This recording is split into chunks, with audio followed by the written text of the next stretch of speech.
Hello friends, this is Ankita. Welcome back to my channel Anvika's It's All About Fashion and Styling. तो start करते हैं हमारा second video, जो कि dresses के बारे में नहीं है, ट्रेंडिंग ड्रेसेस के बारे में नहीं है या फिर ट्रेंड्स के बारे में नहीं है, लेकिन पैसे बचाने के बारे में। तो हम आज देखेंगे कुछ टिप्स जिससे हम क्लोथिंग में पैसे बचा सकते हैं या फिर शॉपिंग करते वक्त पैसे बचा सकते हैं। चलिए देखते हैं टिप नंबर 1। टिप नंबर 1 है कि हमें जब भी शॉपिंग करनी हो तो हम जुलाई मंथ में कर सकते हैं, क्योंकि जुलाई मंथ में बहुत सारे ऑफर्स चलते हैं, बहुत सारे सेल्स लगते हैं। ज़्यादातर मॉल्स में या फिर लोकल मार्केट में भी जुलाई के मंथ में काफ़ी सेल्स होते हैं। तो जो चीज़ें हम अदरवाइज़ ख़रीद नहीं सकते, अदर डेज़ में ख़रीद नहीं सकते, वो सब चीज़ें हम जुलाई के मंथ में ख़रीद सकते हैं। और अगर आपको जानना हो कौन से वक्त कहाँ सेल्स लगते हैं या फिर टाइमिंग क्या होता है सेल्स का, तो मैं आपको एक वेबसाइट बताऊंगी, उस पर आप सर्च कर सकते हो। आपके एरियाज़ में कब सेल्स लगेंगे वो सब आपको वहाँ पे मिल जाएगा। सेकेंड टिप है कि अगर आप ऑनलाइन शॉपिंग करते हो, अगर आपको ऑनलाइन शॉपिंग करना पसंद है, तो आपको कुछ चीज़ें पसंद आ गई लेकिन आप वो खरीद नहीं सकते, तो फिर आप उसे कार्ट में रख सकते हो। अगर आप ऐसा करोगे तो कुछ दिनों बाद कंपनी या फिर वो वेबसाइट आपको वो थोड़े बहुत डिस्काउंट में आपके लिए दे देगी, क्योंकि वो जानते होंगे कि आपको वो खरीदना है लेकिन आप वो खरीद नहीं रहे। तो ऐसा कभी कभी हो जाता है कि वो लोग खुद से ही डिस्काउंट में दे देते हैं हमें चीज़ें। तो इसलिए जो चीज़ें हमें पसंद आ रही है, जो कुछ भी हो वो आपको अगर पसंद आ रहा है तो आप कार्ट में रख सकते हैं, शायद आपको वो बाद में डिस्काउंट में मिल सकता है।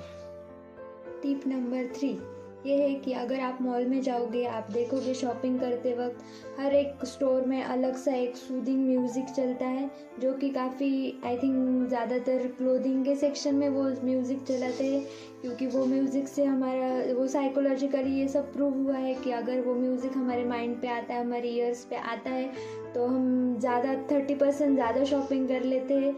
शायद उस वक्त हमें हमारा माइंड कंट्रोल में रखना चाहिए। तो आप ये कर सकते हो, इससे भी आपके पैसे बच सकते हैं। 30% आप कम शॉपिंग कर सकते हो। और एक बात, ट्रेंड के साथ चलना ये तो अच्छी बात है, या फिर ट्रेंड फॉलो करना ये आजकल का क्रेज़ है, ये सभी करते हैं, लेकिन ट्रेंड के चक्कर में हम बहुत सारा खर्चा कर लेते हैं, क्योंकि हर 15 दिन बाद अलग ट्रेंड आता है, तो हम अलग अलग कपड़े खरीदते हैं और वो ट्रेंड आउट होने के बाद हम उसे पहनना पसंद नहीं करते, तो वो भी वेस्ट ऑफ मनी है। अगर आप उसके जगह अगर क्लासिक पर ध्यान दें, ज़्यादा क्लासिक कपड़े खरीदें, तो वो हम साल भर पहन सकते हैं या फिर बहुत दिनों तक चलते हैं। शायद ही आपको पता होगा कि अब हमारे दादी या फिर उनकी भी दादी कभी उनके भी कपड़े हमारे पास अभी भी स्टोर किए हुए होते, क्योंकि वो क्लासिक्स होते, उनकी फैशन या फिर वो ट्रेंड कभी जाता नहीं, वो हम हमेशा पहन सकते हैं। तो ऐसे जो रीयूज़ हो सकते हैं, रिसाइकल हो सकते हैं, ऐसे कपड़े खरीदे, वो ज़्यादा यूज़फुल होंगे। ज़्यादा ट्रेंडी कपड़े खरीदने पर पैसा खर्च मत कीजिए, क्योंकि वो ट्रेंड जाने के बाद उसको कुछ फ़ायदा होता नहीं, हम वो पहनते भी नहीं, तो वो लॉस्ट ऑफ मनी होता है एट ऑल।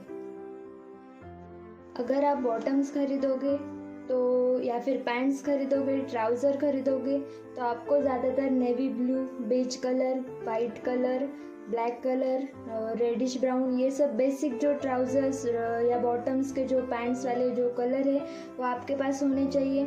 अगर ये आपके पास हुए तो आपका खर्चा बच सकता है। ये काफ़ी सारे टॉप्स पर, कुर्तीज़ पर मैचअप कर सकते हैं हम, तो हर बार एक नई बॉटम लेने की कोई ज़रूरत नहीं पड़ेगी, जिससे आपका काफ़ी खर्चा बच सकता है। ये खुद मैं भी ट्राई करती हूँ, तो मुझे पता है बहुत सारे पैसे बच जाते हैं इसकी वजह से, तो आप लोग ये ट्राई कर सकते हो।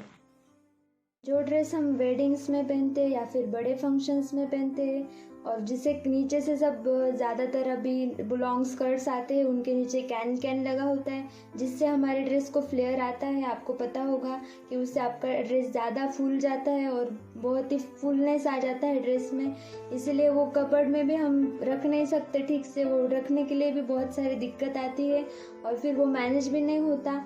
तो और उसमें भी ज़्यादातर आप अगर कैन की नेट सेपरेट लगवा लोगे तो उसमें काफ़ी खर्चा आ जाता है, आपको भी पता है।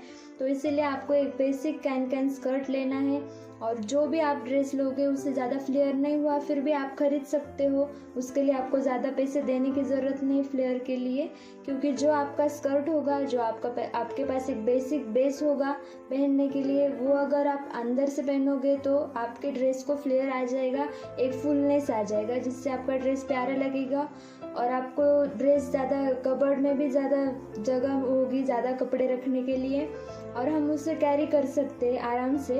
और ज़्यादा हर बार एक नए ड्रेस पर, वैसे भी वेडिंग के ड्रेस हो या फिर बड़े फंक्शन के ड्रेस हो, वैसे भी वो बहुत महंगे आते हैं, और उसमें अगर आप कैन लगाओगे तो आपको और भी ज़्यादा महंगा पड़ेगा। तो उससे अच्छा आप एक ही स्कर्ट बनवा ले बेसिक, जो हर एक ड्रेस के बेस समझकर आप ड्रेस के नीचे पहन सकते हो, और आपको आपके ड्रेस को फ्लेयर भी आ सकता है उससे, तो उससे भी आपके काफ़ी पैसे बच जाएंगे।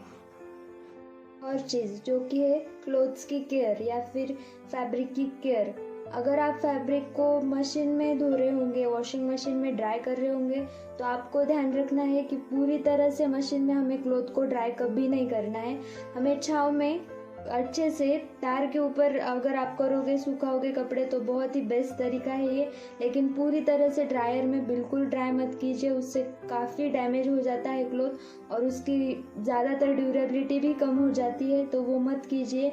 उससे आपका क्लॉथ ज़्यादा दिनों तक नहीं चलेगा, और फिर आपको बार बार वैसे उस टाइप के अगर रेगुलर वेयर हो या फिर कुछ हो तो बार बार खरीदने पड़ेंगे, उससे आपका खर्चा बढ़ सकता है। तो अगर आप केयर करोगे फैब्रिक की ठीक से, उसके ऊपर जो लेबल आता है फैब्रिक के ऊपर, उस पर पूरे इंस्ट्रक्शंस दिए होते हैं कि ये फैब्रिक हमें डिटर्जेंट में डालना है या नहीं, या फिर मशीन में धोना है या नहीं, तो वो फॉलो करो, तो उससे आपके काफ़ी पैसे बच सकते हैं। That's all for today guys. Stay home, stay safe. Thank you for watching this.